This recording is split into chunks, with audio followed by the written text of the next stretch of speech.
Assalamualaikum warahmatullahi wabarakatuh. Perkenalkan, nama saya Risa Trimahdania, NIM 25403233. Di sini saya dari kelompok 5 dengan judul materi pengorganisasian dan struktur organisasi. Yang pertama ada pengertian organisasi. Organisasi adalah sekumpulan orang, minimal 2 orang, yang bekerja sama secara formal dalam suatu sistem yang terstruktur dan terkoordinasi dengan batasan yang relatif jelas untuk mencapai tujuan bersama yang telah ditetapkan. Organisasi biasanya memiliki struktur, aturan, pembagian tugas, dan hubungan kerja antar anggotanya untuk mencapai tujuan secara efektif dan efisien. Selanjutnya ada bentuk-bentuk organisasi, yaitu ada organisasi lini, memiliki garis wewenang dan tanggung jawab langsung dari atasan ke bawahan, dan memberikan kesatuan komando yang jelas.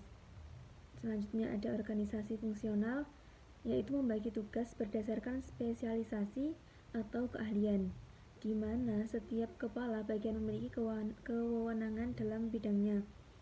Misalnya anggotanya ada yang lebih unggul dalam bidang ini, maka dia yang akan dipasrahkan untuk menghandle ini, seperti itu. Lalu ada organisasi lini dan staf, yaitu menggabungkan kelebihan organisasi ini dengan bantuan staf ahli untuk membantu pimpinan dalam pengambilan keputusan atau menjalankan tugas tertentu. Jadi organisasi lini staf ini menggabungkan kelebihan organisasi dengan bantuan staf ahli, yaitu kayak per divisinya mempunyai ketua yang dapat bekerja sama dengan anggotanya yang mungkin ahli. Lalu ada organisasi matriks, yaitu sebuah struktur kompleks yang menggabungkan elemen-elemen dari struktur fungsional dan divisional, menciptakan struktur ganda di mana karyawan melapor kedua atasan, misalnya manajer fungsional dan manajer proyek. Terakhir yaitu ada organisasi komite, yaitu kepemimpinan dan pelaksanaan tugas dilakukan secara efektif kolektif oleh sebuah komite atau kelompok yang ditunjuk.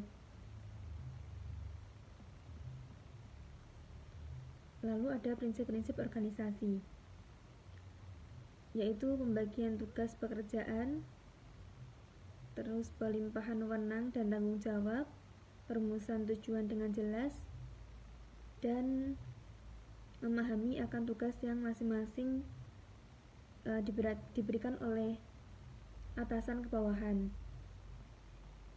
Selanjutnya ada struktur organisasi, yaitu sistem yang digunakan untuk mendefinisikan hierarki dalam sebuah organisasi dengan tujuan menetapkan cara sebuah organisasi dapat beroperasi dan membantu organisasi tersebut dalam mencapai tujuan yang ditetapkan di masa depan.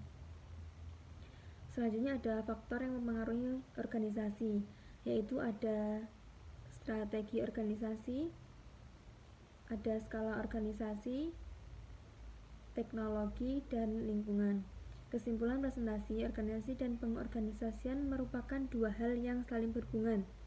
Kalau organisasi diibaratkan wadah, maka pengorganisasian adalah organisme yang membuatnya hidup secara dinamis. Kalau misalnya organisasi itu wadahnya yang menampung, maka pengorganisasian itu yang ditampung. Pengorganisasian merupakan langkah dalam pembelajaran mata kuliah pengantar manajemen.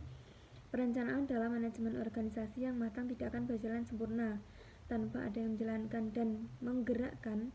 Tanpa diperjelas pekerjaan dan siapa yang akan mengerjakannya, itu tidak akan mungkin terlaksana dengan baik, karena pasti ada kesalahpahaman karena komunikasinya tidak lancar antara siapa yang akan mengerjakan dan siapa yang diberi tanggung jawab wewenang untuk mengerjakannya.